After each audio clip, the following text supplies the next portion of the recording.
All right, before we get started, subscribe to my channel. Just got off work. My wife made me some gumbo. I know you guys can't see that in the camera. And I got me a cold beer. But I just want to share this with you guys. Vivek Ramaswamy. This dude is on the radar. And then you got Van Jones.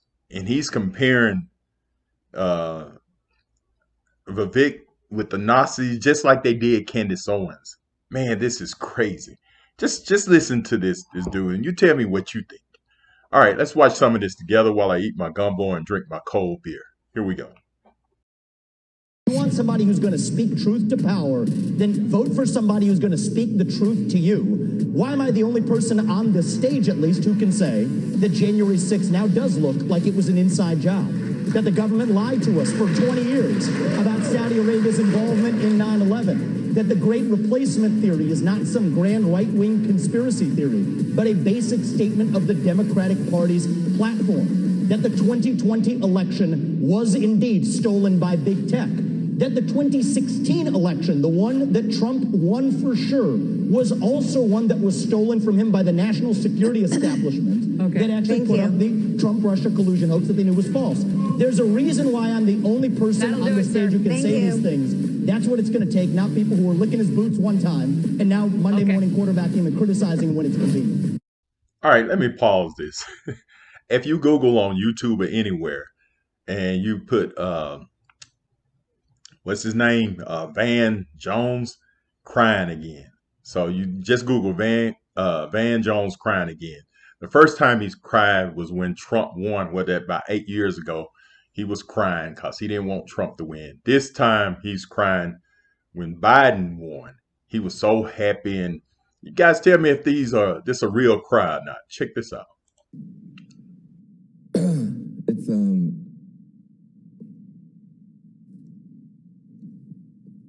Well, it's easier to be a parent this morning. It's easier to be a dad. It's easier to tell your kids character matters. It matters. Telling the truth matters. Being a good person matters. And it's easier for a whole lot of people. If you're Muslim in this country, you don't have to worry if the president doesn't want you here. If you're an immigrant, you don't have to worry if the president's going to be happier to have babies snatched away or send dreamers back for no reason. This is vindication for a lot of people who have really suffered. You know, the I can't breathe. You know, that wasn't just George Floyd. That was a lot of people that felt that they couldn't breathe.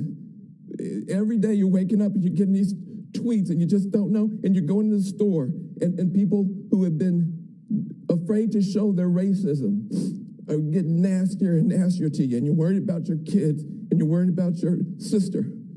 And can she just go to Walmart and get back into her car without somebody saying something to her? And you spent so much of your life energy just trying to hold it together. And this is a big deal for us just to be able to get some peace and have a chance for a reset. And the character of the country matters. And the if you guys are finished crying, check this out. Now, this is what he's saying about Vivek. He's comparing him to the Nazis. It's crazy. And then I'm going to show you the part where they compare Candace Owens to the Nazis. So they play a certain amount of footage, maybe 30 seconds, and then, you know, CNN, they come up with their little theory. Check this out. Smug, condescending way that he just spews this poison out is very, very dangerous, because he won't stop Trump, but he's going to outlive Trump by about 50 years. And you're watching the rise of an American demagogue that is a very, very despicable person. Yeah. And I was shaking listening to him talk, because a lot of people don't know that is one step away from Nazi propaganda coming out of his mouth. I don't know Miss Owens. I'm not going to characterize her. I'm going to let her own words do the talking. So I'm going to play for you the first 30 seconds of a statement she made about Adolf Hitler.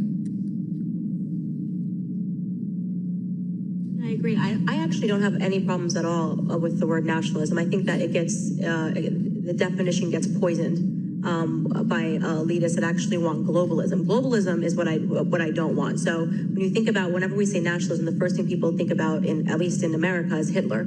You know, he was a National Socialist, but if Hitler just wanted to make Germany great and have things run well, okay, fine. The problem is that he had dreams outside of Germany. He wanted to globalize. He wanted everybody to be German, everybody to be speaking German. All right, so my first question is to Ms. Hirschenoff.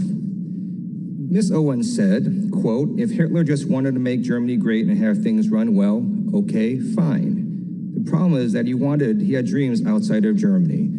So when people try to legitimize Adolf Hitler, does that feed into white nationalist ideology?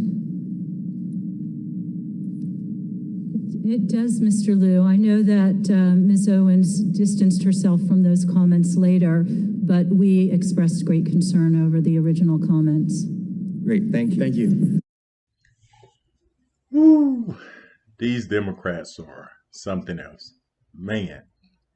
But check out what Vivek Ramaswamy said about Van Jones. Check it out. Van Jones on CNN afterwards saying, this is the rise of an American demagogue who's going to live 50 years longer than Trump. This is dangerous. I am shaking. That's what he says. Just shut the up. At a certain point, just shut the up. Van Jones at CNN. We're done with it. Man, what did Hitler do? He rounded up a bunch of Jews. I mean, this dude did horrible stuff. He was going to exterminate the Jews. And you know who's next on his list? Us, Negroes. Because we just as bad. All right. You guys have a good day and subscribe to my channel. I would like to read some of the comments. All right. Bye.